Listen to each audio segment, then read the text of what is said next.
자, 여러분 14강 우리 키핵심 한번 보도록 하겠습니다. 등록면허세 세율 우리 지난 시간에 봤던 건데 잠깐 수정해 드립니다, 여러분. 자, 지난 시간에 봤던 거에서 가등기에 관한 것이 그동안 개정 내용을 좀 반영해서 설명을 드리면요. 자, 소가지 없는 애들, 소유권에 관한 등기, 소가지 없는 애들 꼭 등록면허세 과세표준을 자 부동산 가액으로 하려고 소가지 부린다고 그랬죠. 그래서 소유권, 가등기, 지상권 설정 등기는 부동산 가액을 과세표준합니다. 다만 가등기 경우에 담보가등기 같은 것은 채권 금액을 과세표준 하는 것으로 개정된 내용을 좀 수정해서 말씀을 드리고요. 그간의 개정 내용. 그 다음에 또 여러분 또 주의할 것은 또 저 일부 또 입법 예고가 자, 요 임차권 설정 등기 월 임대차 금액으로 여기 나왔죠. 임대 보증금으로 나와 있는 것이 있으면 월 임대차 금액입니다. 그래서 임대 보증금으로 하려고 바꾸려고 하다 안 바뀌었어요. 그래서 월 임대차 금액이라는 거. 월 임대차 금액 이렇게 기억하시면 되겠죠. 임대 보증금이 아니라는 거. 자, 가등기는 소가지 없는 애들 부동산 가액인데 담보가등기는 채권 금액을 과세표는 하는 것으로 한다는 거. 이것도 좀 주의해서 알아두시고 나머지 저당권, 경매시장, 가물, 가치 없는 기는 채권 금액을 보존하기 위해서 행산수하니까 채권 금액입니다. 나머지 다 똑같고요. 건당 6,000원 당연히 상식처럼 반드시 알고 있어야 되겠죠. 자, 그 다음에 여러분 등록면허세 중과세. 등록면허세는 자 중과세 하는데 표준세율에 그냥 간단하게 3배로 중과세합니다. 자, 다만 여러분 과밀업자 운영 내에서 설치가 불가피하다고 인정되는 업종요 중과세하지 않는다는 거. 자, 그 다음에 대도시 내에서 어떤 경우에 중과세하느냐? 설립 등기하거나 그 다음에 지점분사무소 설치 등기할 때요. 자, 그 다음에 대도시 바깥에서 내로 자 법인 전입 자 등기할 때 중과세합니다. 전입 등기할 때. 자, 그래서 설립 설치 전입 등기할 때 중과세합니다. 취득세는 자 대도시 내에서 법인 설립 설치 전입하면서 대도시 내는 부동산을 취득할 때고 등록면허세는 등기를 할 때 중과세합니다. 자, 이렇게 3배 이런 경우에 중과세한다. 이 정도 아시면 되고 대도시 중과세협정 제외한다. 이렇게 아시면 되겠습니다. 그 다음에 등록면허세는 앞세지는 뭐 당연히 그 부동산 소재지입니다. 자, 근데 예외적으로 뭐 주소지 가는 경우도 있긴 있지만요. 원적으로 여러분들 물건 소재지 딱 기억하시면 되겠습니다. 그 다음에 등록면허세 여러분요. 등록면허세 부동산 등기할 때는 좌우당간 같은 부동산 소재지라는 걸 꼭 기억하면 됩니다. 동일한 자 관계되는 사안이 2개 이상의 자 지자체 걸쳐서 등록면허세를 시도별로 부과할 수 없을 때 등록면허세는 등록관청 소재지도입니다. 한 곳에 몰빵이에요. 취득세는 이런 경우에 소재지별로 안분 계산했죠. 소재별 안분 시가편익비로 나눠 소재별 안분 계산했는데 등록면허세는 등록관청 소재지입니다. 소재별 안분한다 그러면 틀려요. 자, 그 다음에 뭐 4번 동일 채권의 담보를 설정하는 2 이상의 저당권의 등기 등록에 있어서는 이를 하나의 등기 등록으로 봐서 처음 관계되는 등록에 관계되는 재산을 등록관청 소재지를 앞서지로 합니다. 자, 그래서 등록면허세 이거 뭐 별건의 등기 등록으로 봐 나중에 등록하는 등록관청 소재지를 앞서지로 한다 이렇게 바꿀 수 있겠죠. 자, 이거 여러분들이 주의하시고 납세지 불분명할 때 취득세는 취득 물건 소재지인데 등록면허세는 등록관청 소재지입니다. 그 다음에 납세 절차요. 등록면허세는 등록하기 전까지입니다. 상속 중에 포함해서 등록하기 전까지예요. 자, 그래서 여러분 뭐 부동산 취득일로부터 등록면허세 60일에 신고 납부한다 땡입니다. 상속을 원인으로 등기할 때는 상속 개시에 속하는 말일로부터 6개월 내 땡입니다. 등록하기 전까지입니다. 원칙 기간 안 나와요. 자, 근데 예외적으로 추가 신고 납부 기간의 경우만 기간 나오죠. 자, 취득세가 똑같이 등록 후 또는 취득 후 자 처음에 비과세 감면 대상이었다가 추징 대상이 되거나 과세 대상이 됐을 때 그 사유 발생일로부터 며칠이에요? 이거 30일이라는 거, 60일 아니라는 거 주의하고 이미 납부한 세금이 있으면 공제 주는데 가산세는 포함한 금액, 제외한 금액, 제외한 금액 꼭 확인하시고 포함 그럼 틀려요. 자, 그리고 신고 납부한다는 거 보통 징수 아닙니다. 기산점만 달라진 거고 또 등록 후 중과 대상이 됐을 때 역시 그 법에 규정된 날부터 30일 이내에 이미 납부한 세액, 자 공제 줄 때 가산세 제외한 금액을 자 신고 납부한다는 거예요. 세 가지를 꼭 여러분들이 확인합니다. 추가 신고 납부 기한이요. 요 경우만 등록면허세는 기간이 나옵니다. 자, 그 다음에 이렇게 해서 여러분 등록면허세 자 신고 납부 불성실하면 가산세부터는 이제 보통 징수로 징수가 되고요. 신고 의제 등록면허세 신고 납세의무자가 신고 기한에 신고하지 않았어도 납부를 했다 그러면 자 신고하고 납부하는 것으로 봐가지고요. 자 본다고 그랬습니다. 신고하고 납부하는 것으로 본다. 그래서 결론이요.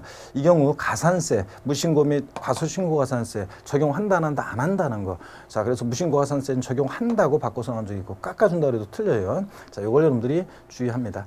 자, 그 다음에 등록면허세, 가산세, 뭐 일반 가산세, 자, 취득세랑 똑같습니다. 중과산세 같은 것이 취득세에서는 중과산세 규정이 있지만 등록면허세는 중과산세 규정이 없고, 자, 기한의 신고는 똑같이 또 신고 납부하는 세금은 다 취득세와 똑같이 적용됩니다. 부가세, 등록면허세는 지방교육세만 부과됩니다. 원칙적으로 감면받았을 때만 자, 농특세가 부과됩니다. 자, 그래서 지방 감면 없는 경우에는 지방교육세만, 감면받은 경우에는 감면받은 세금이 있으면 지방교세도 부과되고 농특세도 부과됩니다. 등록면허세는 최저 소액제도가 적용돼요.